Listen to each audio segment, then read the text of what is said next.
Hi everyone, আসসালামু আলাইকুম। সবাই কেমন আছেন? সবাইকে জানাচ্ছি শুভ দুপুরের শুভেচ্ছা। আজকে আমি একটা রান্না করলাম, খুবই সাধারণ একটা রান্না বলতে পারেন।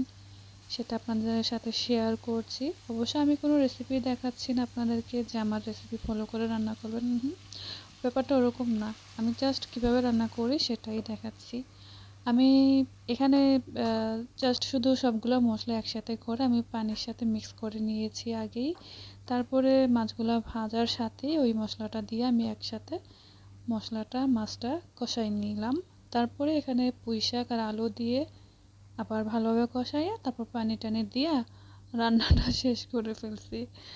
আর বিশেষ করে যারা ডায়েটিং চার্ট ফলো করেন, আমি কিন্তু 81 কেজি ছিলাম। আমি ডাক্তার দেখাইছি, ডাক্তার আমাকে অনেকগুলো খাবারের চার্ট দিছে, তো ওইগুলা ফলো করে আমি এখন আল্লাহর রহমতে 68 কেজির মধ্যে আসছি। তো আমার ডায়েটিং চার্ট এখন ফলো না করলেও হয়। তারপর আমি এখানে যত কম মশলা দিয়ে সম্ভব রান্নাটা কমপ্লিট করছি।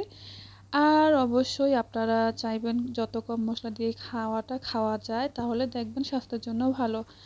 আর আমি আহ, বরবটি সিদ্ধ করেছি। বরবটি সিদ্ধ, মরিচ সিদ্ধ, রসুন সিদ্ধ, এইগুলো আমি খাবো, ভাতের সাথে খাবো। আর এই যে আমার তরকারিটা রান্নাটা হয়ে গেছে।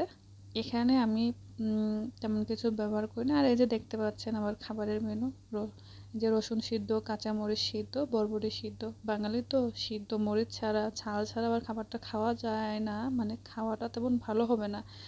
সেই জন্য আমি এখানে কতগুলো মরিচ সিদ্ধ করে নিলাম।